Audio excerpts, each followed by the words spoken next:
दोस्तों, क्या आप जानते हैं कि इस धरती पर एक ऐसा जंगल है जहां आज भी इंसान का पूरी तरह से पहुंचना नामुमकिन है। एक ऐसी जगह जहां प्रकृति के वो रहस्य छिपे हैं जिन्हें आज तक कोई सुलझा नहीं पाया। अफ्रीका के दिल में बसा कॉन्गो बेसिन, दुनिया का दूसरा सबसे बड़ा रेन फॉरेस्ट, 500 मिलियन एकड़ में फैला हुआ, जहां हर कदम पर खतरा है, हर पेड़ के पीछे एक रहस्य है। आज मैं आपको ले जाऊंगा कॉन्गो के उन 5 सबसे खतरनाक और रहस्यमय जगहों पर जहां जाने की किसी की हिम्मत नहीं होती। ये कहानियां हैं उन लोगों की जो इस जंगल में गए और कभी वापस नहीं लौटे। ये कहानियां हैं उन क्रीचर्स की जो साइंस को चैलेंज करते हैं। ये कहानियां हैं उन जगहों की जहां आज भी स्पिरिट्स का वास माना जाता है। तो तैयार हो जाइए एक ऐसी जर्नी के लिए जो आपकी रूह को हिला देगी। चलिए शुरू करते हैं कॉन्गो के सबसे डार्क सीक्रेट्स के साथ। Number 1, mount Nyiragongo, gateway to hell. Nyiragongo ज्वालामुखी की चोटी के पास एक गुफा है जिसे गेटवे टू हेल कहा जाता है। 1948 में इसकी खोज हुई थी और यह गुफा प्राकृतिक कम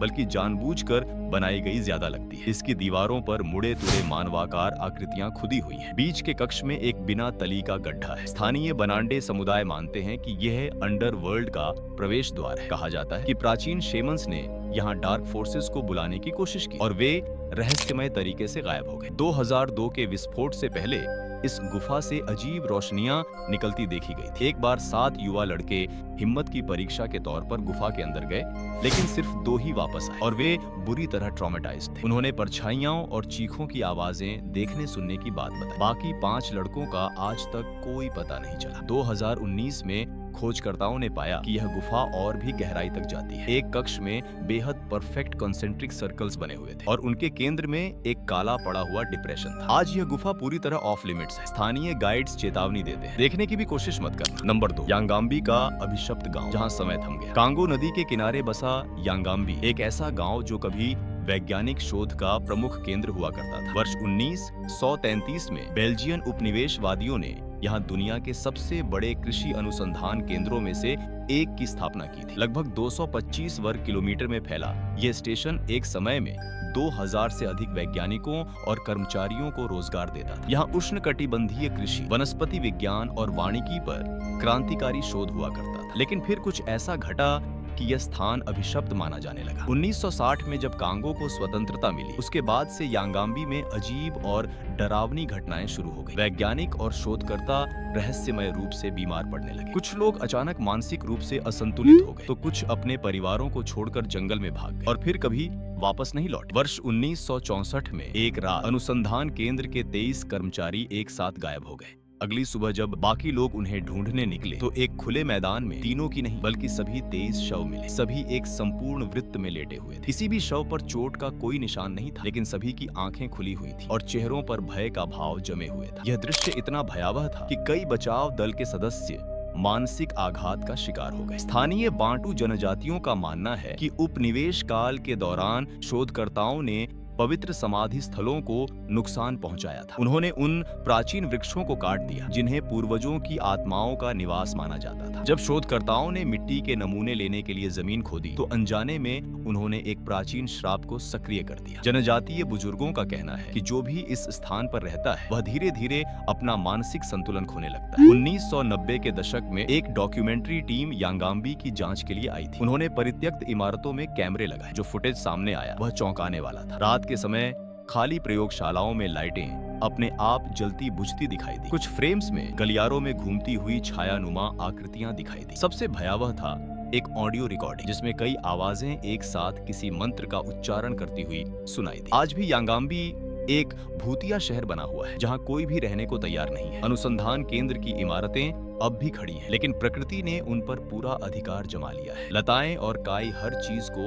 ढक चुकी है, मानो जंगल स्वयं उस काले इतिहास को छिपाना चाहता है। नंबर 3, लेक किवू, शैतान का तालाब। कांगो और रवांडा की सीमा पर स्थित लेक किवू देखने में एक शांत और बेहद खूबसूरत झील, क्रिस्टल जैसा साफ पानी, चारों ओर पहाड़ और एक सुकून भरा माहौल। लेकिन इस खूबसूरती के नीचे छिपा है एक ऐसा घातक रहस्य जो किसी भी समय लाखों लोगों की जान ले सकता है। दोस्तों, यह दुनिया की सिर्फ 3 विस्फोटक झीलों में से एक है। इसके भीतर लगभग 65 घन किलोमीटर मीथेन गैस और 256 घन किलोमीटर कार्बन डाइऑक्साइड कैद है। वैज्ञानिक इसे लिम्निक विस्फोट या लेक ओवरटर्न का खतरा कहते हैं। आसान शब्दों में समझें तो अगर किसी ज्वालामुखीय गतिविधि, भूकंप या किसी भी कारण से झील की निचली परतें हिल गई तो यह सारी गैस एक साथ बाहर निकल सकती है। जब यह गैस सतह पर आएगी तो एक विशाल गैसीय बादल बनाएगी जो हवा में मौजूद ऑक्सीजन को विस्थापित कर देगी। आसपास मौजूद सभी जीव जंतु दम घुटने से मर जाएंगे। यह कोई विज्ञान कथा नहीं है, ऐसा पहले हो चुका है। 1986 में कैमरून की लेक न्यूज में बिल्कुल यही हुआ था। एक रात बिना किसी चेतावनी के झील से 16 लाख टन कार्बन डाइऑक्साइड बाहर निकली। गैस का बादल 25 किलोमीटर के दायरे में फैल गया। 1746 लोग और 3500 पशु तुरंत मारे गए। जो बचे उन्होंने बताया कि उन्हें कुछ भी महसूस नहीं हुआ, वे बस बेहोश हो गए। लेक किवू में लेक न्यूज से लगभग 2000 गुना ज्यादा गैस जमा है। स्थानीय मछुआरे अजीब घटनाओं की रिपोर्ट करते हैं। कभी कभी रात में झील की सतह पर बुलबुले दिखाई देते हैं। कुछ इलाकों में बिना किसी वजह के पानी गर्म हो जाता है। कई बार मछलियां मरी हुई हालत में तैरती मिलती है, जबकि उन पर न चोट के निशान होते हैं और न ही किसी बीमारी के। 2002 में पर्यटकों का एक समूह नाव की सवारी पर गया था। अचानक उनमें से 3 लोगों को सांस लेने में तकलीफ होने लगी। नाव को तुरंत किनारे लाया गया। बाद में डॉक्टरों ने बताया कि उनके खून में कार्बन डाइऑक्साइड का स्तर खतरनाक रूप से अधिक था। यह इस बात की चेतावनी थी कि झील से गैस का रिसाव हो रहा है। कांगो और रवांडा की सरकारों ने कुछ निवारक कदम उठाए हैं। झील में डी-गैसिंग संयंत्र लगाए गए हैं जो धीरे धीरे गैस को बाहर निकालते हैं। लेकिन विशेषज्ञों का कहना है कि यह पर्याप्त नहीं है। लेक किवू के आसपास 20 लाख से अधिक लोग रहते हैं। अगर कभी एक बड़ा विस्फोट हुआ तो यह कांगो और रवांडा दोनों के लिए विनाशकारी होगा। लेक किवू आज भी एक चलता फिरता टाइम बम है। Number 4, windy impenetrable forest, the death zone. Uganda और कांगो की सीमा पर स्थित विंडी इम्पेनेट्रेबल फॉरेस्ट नाम ही बता देता है कि यह कोई साधारण जंगल नहीं है। 331 वर्ग किलोमीटर में फैला यह प्राचीन वर्षावन लगभग 25,000 साल पुराना माना जाता है। यह एक यूनेस्को वर्ल्ड हेरिटेज साइट है, माउंटेन गोरिल्लाओं का घर। लेकिन इस जंगल के भीतर एक खास इलाका है जिसे स्थानीय लोग द डेथ जोन कहते हैं। बाटवा जनजाति जो इस क्षेत्र के मूल निवासी हैं, पीढ़ियों से इस जोन के बारे में चेतावनियां देते आए हैं। उनकी मौखिक कथाओं में एक कहानी है जो सैकड़ों साल पुरानी बताई जाती है। कहा जाता है कि बहुत पहले यह इलाका आत्माओं का एक पवित्र एकत्रित स्थल था। यहाँ पूर्वज अनुष्ठान किया करते थे। एक दिन कुछ योद्धाओं के एक समूह ने इन पवित्र अनुष्ठानों का मजाक उड़ाया और जंगल का अपमान किया। उसी रात पूरा समूह रहस्यमय तरीके से गायब हो गया। अगली सुबह गांव वालों ने जंगल के भीतर से उनकी चीखें सुनी, लेकिन जब वे उन्हें ढूंढने गए तो कुछ भी नहीं मिला। 1997 में एक ब्रिटिश एक्सप्लोरर टीम ने इस इलाके को मैप करने की कोशिश की। टीम में 5 अनुभवी पर्वतारोही और जंगल में जीवित रहने के विशेषज्ञ शामिल थे। उनके पास जीपीएस डिवाइस, सैटेलाइट फोन और सभी आधुनिक उपकरण मौजूद थे। पहले 2 दिन सब कुछ सामान्य रहा। तीसरे दिन अचानक उनका रेडियो कम्युनिकेशन बंद हो गया। जब रेस्क्यू टीम वहां पहुंची तो उन्हें एक्सप्लोरर्स का अबैंडन्ड कैंप मिला। टेंट वैसे ही खड़े थे, खाना बना हुआ था, सारा उपकरण वहीं मौजूद था, लेकिन 5 लोग गायब थे। उनके पैरों के निशान घने जंगल की ओर जाते दिखाई दिए और फिर अचानक खत्म हो गए, जैसे वे हवा में गायब हो गए। आज तक उनका कोई सुराग नहीं मिला। कांगो वाइल्ड लाइफ अथॉरिटी के रेंजर्स का कहना है कि इस इलाके में कुछ असामान्य है। जब भी कोई पेट्रोल टीम यहाँ से गुजरती है, उनके उपकरण खराब होने लगते हैं, कंपास बेतरतीब घूमने लगते हैं, जीपीएस की रीडिंग गलत आने लगती है, जानवरों का व्यवहार भी अजीब हो जाता है, पक्षी अचानक चुप हो जाते हैं, कीड़ों की आवाजें तक बंद हो जाती है। एक रेंजर ने बताया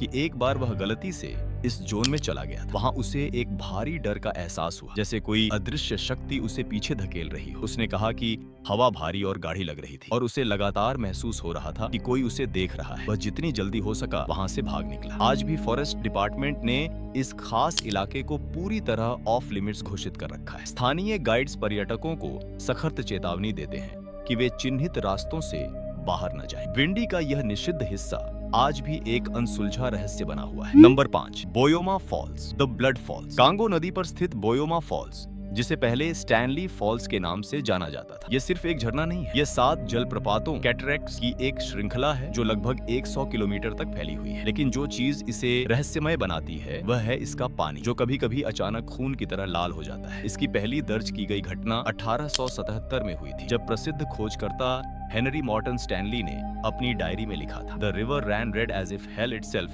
हैड ओपन्ड। पूरी नदी खून की तरह लाल दिखाई दे रही थी। स्थानीय वाजेनिया जनजाति का मानना है कि यह उनके पूर्वजों का श्राप है। औपनिवेशिक काल में बेल्जियन सेनाओं ने इस इलाके में भयानक अत्याचार किए थे। हजारों स्थानीय लोगों को जबरन गुलामी में धकेला गया, उन्हें यातनाएं दी गई। वाजेनिया जनजाति की किंवदंतियों के अनुसार जब भी नदी लाल होती है वह उन निर्दोष आत्माओं का खून होता है जो आज भी न्याय की मांग कर रही हैं। शुरुआत में वैज्ञानिकों ने कहा कि यह एल्गी ब्लूम की वजह से होता है, लेकिन जब शोधकर्ताओं ने पानी के नमूनों का विश्लेषण किया तो नतीजे उलझाने वाले थे। हाँ, एल्गी मौजूद थी, लेकिन उसके साथ साथ आयरन ऑक्साइड का असामान्य रूप से ऊंचा स्तर और कुछ ऐसे अनऑर्गेनिक कंपाउंड्स भी पाए गए जिन्हें पहचाना नहीं जा सका। सबसे अजीब बात यह थी कि यह घटना प्रिडिक्टेबल नहीं है, इसका कोई तय पैटर्न नहीं है। 2008 में एक डरावनी घटना सामने आई। जब नदी लाल थी उसी दौरान मछुआरों का एक समूह पानी में उतरा। कुछ ही घंटों बाद उनमें से 3 लोगों की त्वचा पर गंभीर रैशेस और छाले पड़ गए। उनकी त्वचा ऐसे जल गई थी